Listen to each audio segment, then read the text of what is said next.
Section 1. You will hear a woman being interviewed by a market researcher in a health club about her membership of the club. First, you have some time to look at questions 1 to 5.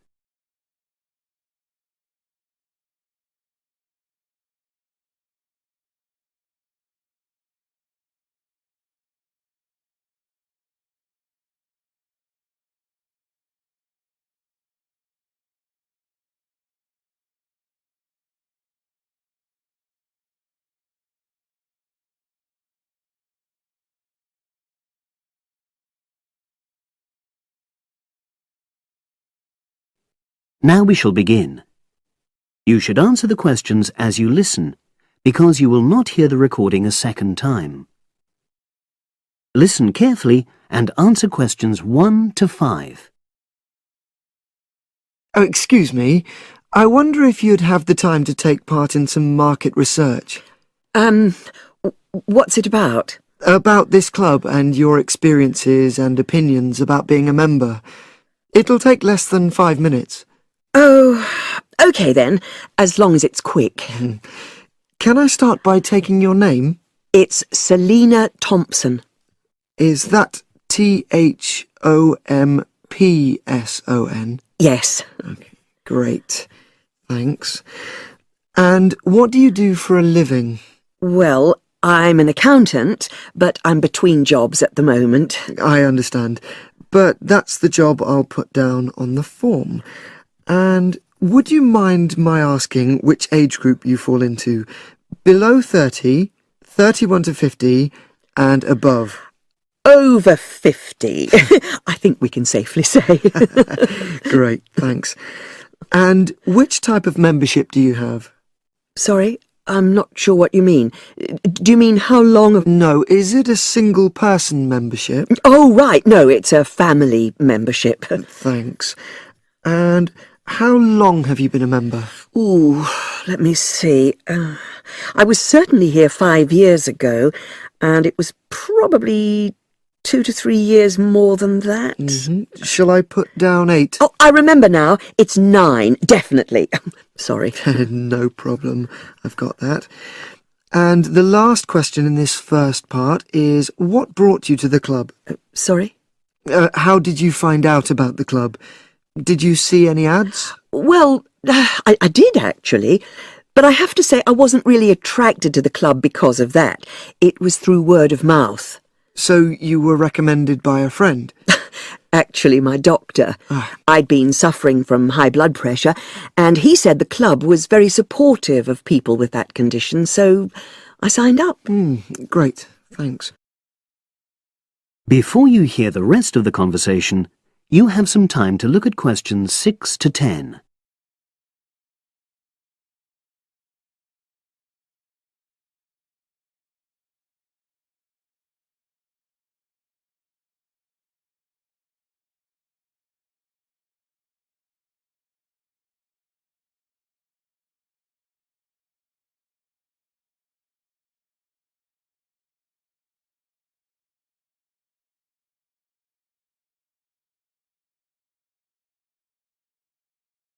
Now listen and answer questions 6 to 10.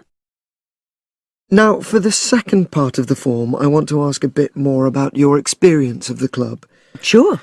How often would you say you use the club? It varies enormously, depending on how busy I am. Of course. But on average, per month? I'd say it averages out at twice a week. OK, so 8 on average. Yeah, and 4 of those are aqua aerobics classes. That leads me to the next question. Would you say the swimming pool is the facility you make most use of? Fair to say that, yep. Right, thanks. And are there any facilities you don't use? One area I realise I've never used is the tennis courts. And there's one simple reason for that. You don't play tennis? Actually, I'm not bad at it. Oh. It's that I'm not happy having to pay extra for that privilege. Oh, right. I've made a note of that. Thanks. Now, in the last section, are there any suggestions or recommendations you have for improvements to the club? Only about health and fitness? Anything at all? Well, I'd like to see more social events. Oh. It isn't just a question of getting together for games or classes, but other things, you know. Yes, sure. And another thing that I was thinking, when I had my yoga class in the gym last night, we were all sweltering in the heat, was that I think they should put in, Air conditioning. That's exactly what I mean. The rooms are really light and well designed, but they do need proper installations. Sure. Well, I've made a note of that. Good. So, is there anything else you'd like to suggest? About quality of service, for example? Oh, everyone's very nice here. They couldn't be more friendly and helpful. Oh, but I tell you what, it's a shame the restaurant isn't open in the evening on Saturday, and Sunday as well, for that matter. Oh. So, the club should... Open it later on those days. OK.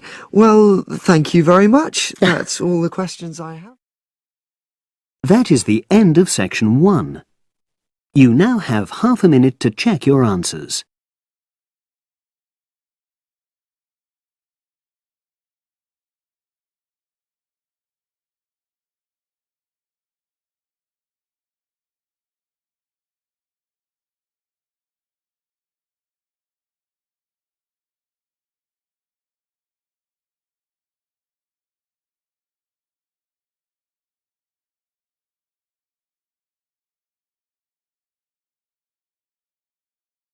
Now turn to section 2.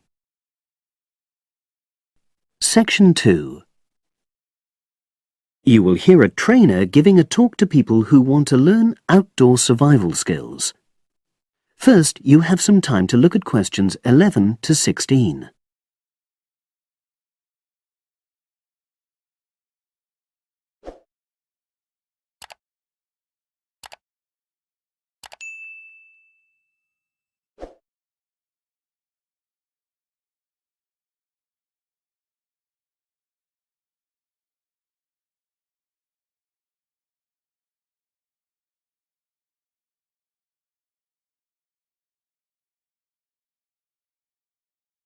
Now listen and answer questions 11 to 16.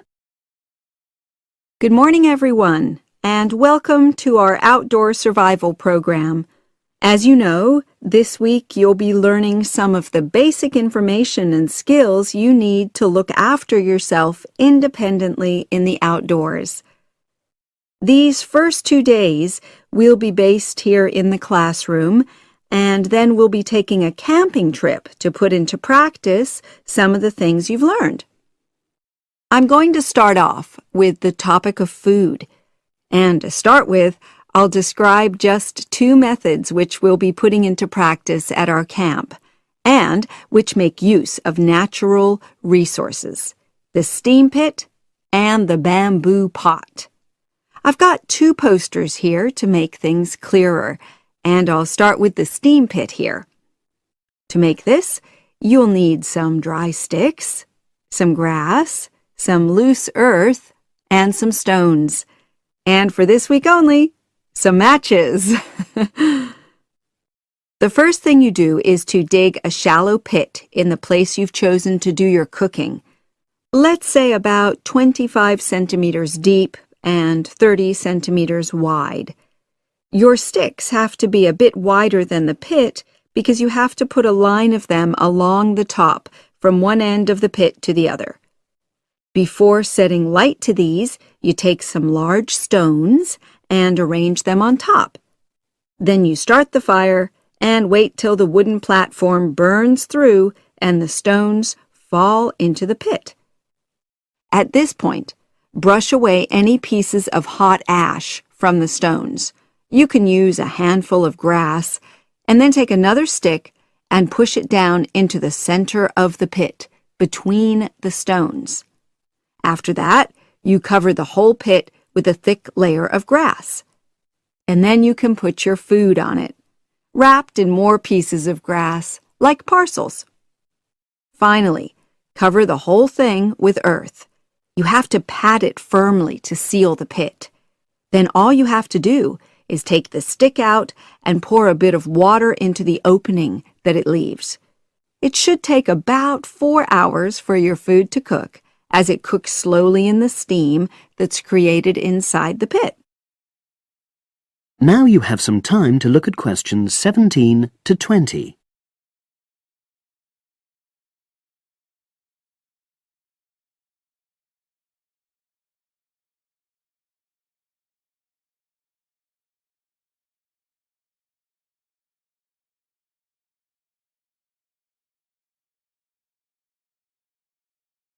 Now listen and answer questions 17 to 20. So, simple but effective. The other method you're going to practice this week is the bamboo oven. Now, the steam pit is ideal in certain conditions because the heat is below ground level. For example, if there's a strong wind and you're afraid a fire might spread. But when it's safe to have an open fire, you can use the bamboo oven method. You get a length of bamboo, which, as you probably know, is hollow and consists of a number of individual sections with a wall in between. You use a sharp stick to make a hole in each of the dividing walls apart from the end one. Then you lean the bamboo over a fire, with the top propped up by a forked stick and the bottom sitting on the ground. You pour enough water in the top to fill the bottom section, and then light a fire underneath that section to heat the water. Then you put your food inside the top section, and the steam coming up the bamboo through the holes you made cooks it. I'm going to move on now to food itself and talk about some of the wild plants you might cook. I'm going to begin with fungi. That's mushrooms and toadstools. I'm sure you'll be aware that some of these are edible and they're delicious, but some of them are highly poisonous. Now, whether they're poisonous or not, all fungi that you find in the wild should be cooked before eating, because that helps to destroy any compounds in them that might be mildly toxic. But be aware that any amount of cooking won't make poisonous varieties any safer to eat. Unless you can definitely identify a fungus, you should never eat it. It's not worth the risk. And you need to be really sure, because some fungi that are poisonous are very similar in appearance to certain edible varieties. They can easily be mistaken for each other. So, having said all that, fungi are delicious when they're freshly picked, and although they are only moderately nutritious, they do contain minerals which the body needs. I'll move on now to leafy plants, which are generally... That is the end of section 2. You now have half a minute to check your answers.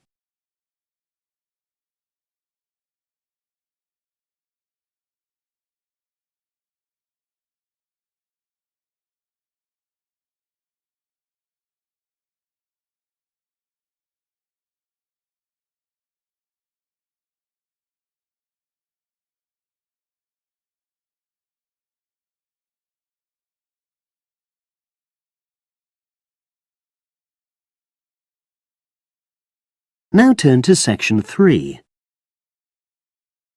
Section 3.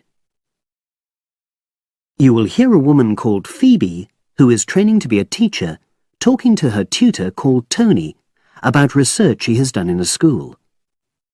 First, you have some time to look at questions 21 to 25.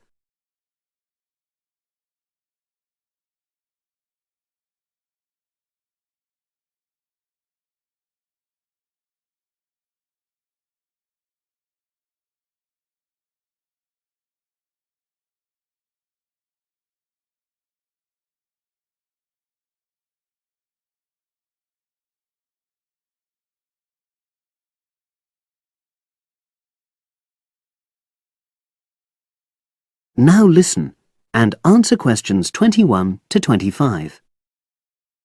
So, How did you get on with your school-based research, Phoebe? Well, it was exhausting, but really valuable. Good. What was the specific focus you chose?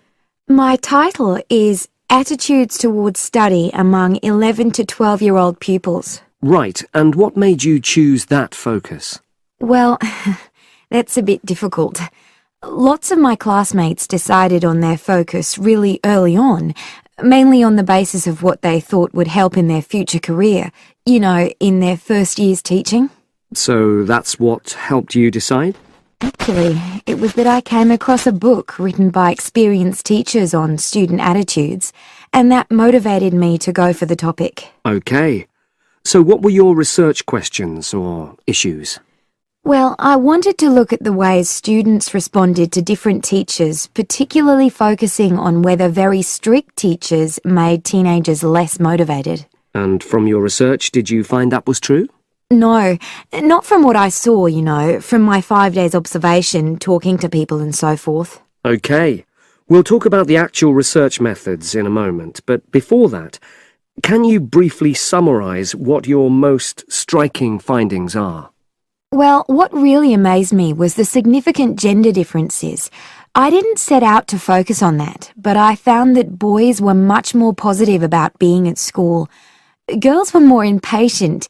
They talked a lot about wanting to grow up and leave school. Very interesting. Yeah, it is. From doing the research, it was clear to me that you might start out to focus on one thing, but you pick up lots of unexpected insights. Right. Did you get any insights into teaching? Yes, certainly. I was doing a lot of observations of the way kids with very different abilities collaborate on certain tasks, help each other. And I began to realise that the lessons were developing in really unexpected ways. So what conclusion do you draw from that? Well, I know it's necessary for teachers to prepare lessons carefully, but it's great if they also allow lessons to go their own ways. Good point. Now, I'm really pleased to see you doing this. Analysing and drawing conclusions based on data. But surely this isn't proper data. Because it's derived from such small-scale research. Well, as long as you don't make grand claims for your findings, this data is entirely valid. I like the way you're already stepping back from the experience and thinking about what you've learned about research. Well done. But I know I could have done it better. As you become more experienced, you'll find ways to reduce the risk of difficulties. Okay. Now you have some time to look at questions 26 to 30.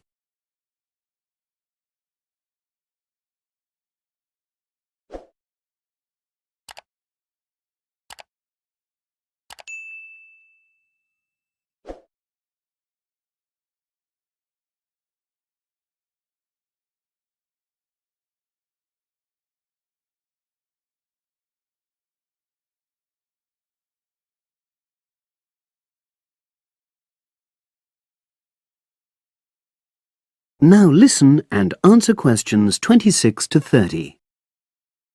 So, let's look in more detail at how you gathered your data. Let's start with lesson observation. Well, it generally went quite smoothly. I chose my focus and designed my checklist. Then teachers allowed me into their classes without any problems, which surprised me. It was afterwards that the grueling work started. Yeah, it's very time-consuming, isn't it? Making sense of analysing your observation notes. Absolutely. Much more so than interview data, for example. That was relatively easy to process, though I wanted to make sure I used a high-quality recorder to make transcription easier. And I had to wait until one became available. Right. And did you interview some kids as well? In the end, yes. I talked to 10, and they were great. I'd imagined I'd be bored listening to them, but... So it was easy to concentrate? Sure. One of the teachers was a bit worried about the ethics, whether it was right to interview young pupils, and it took a while for him to agree to let me talk to 3 of the kids in his class, but he relented in the end. Good. What other methods did you use? I experimented with questionnaires, but I really regret that now. I decided to share the work with another student, but we had such different agendas it ended up taking twice as long. That's a shame.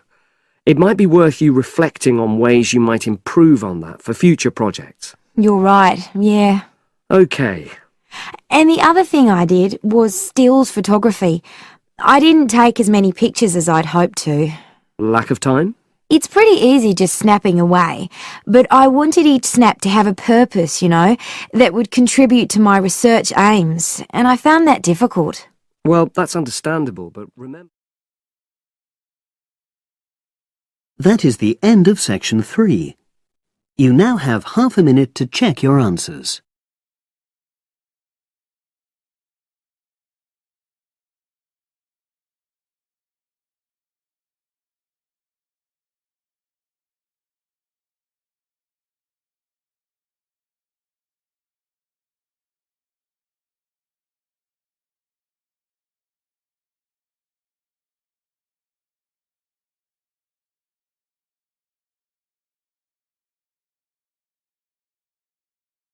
Now turn to section 4. Section 4.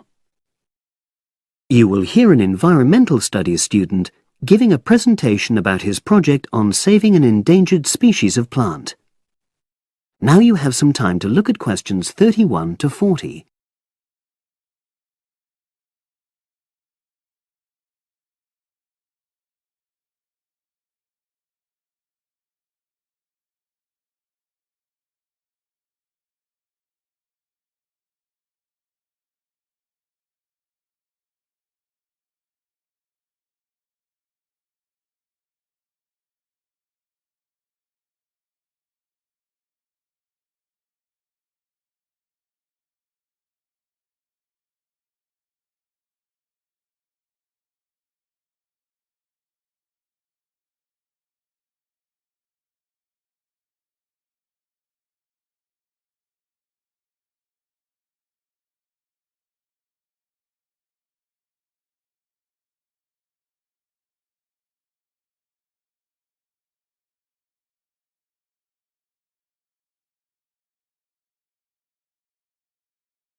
Now listen and answer questions 31 to 40.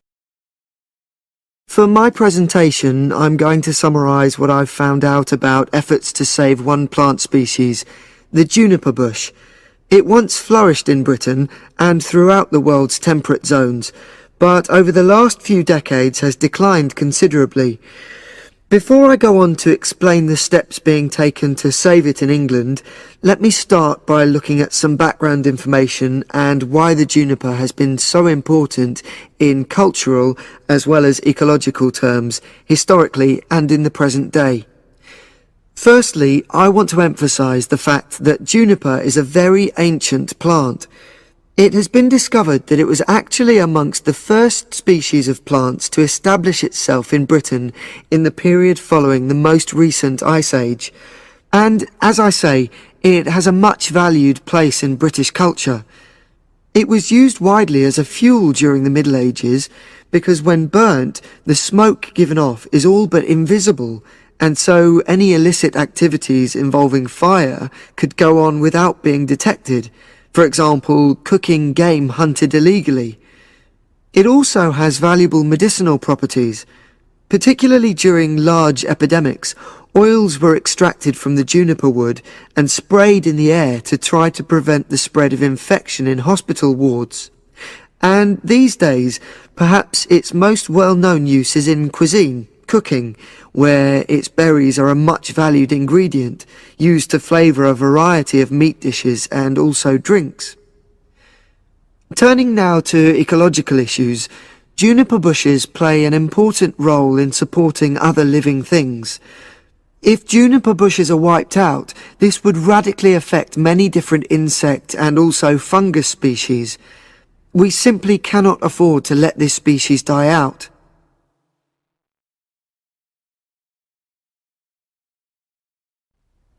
So, why is the juniper plant declining at such a rapid rate? Well, a survey conducted in the north and west of Britain in 2004 to 5 showed that a major problem is the fact that in present-day populations, ratios between the sexes are unbalanced, and without a proper mix of male and female, bushes don't get pollinated.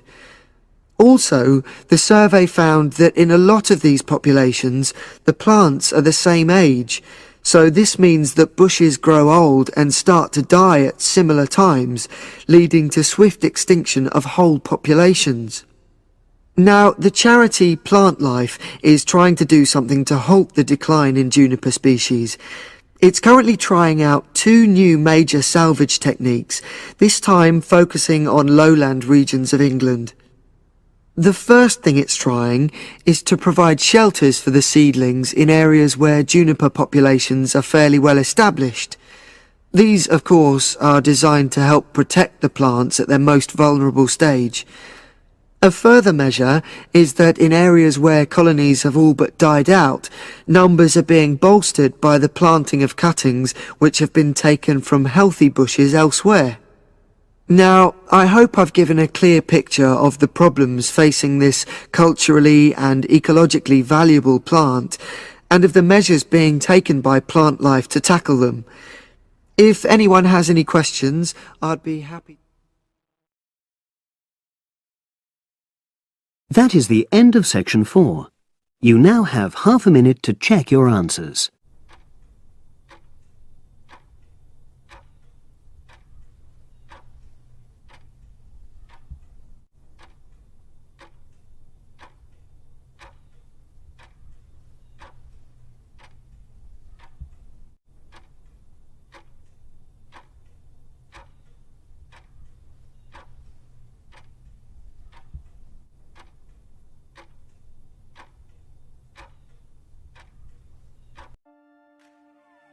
That is the end of the listening test. You now have 10 minutes to transfer your answers to the separate answer sheet.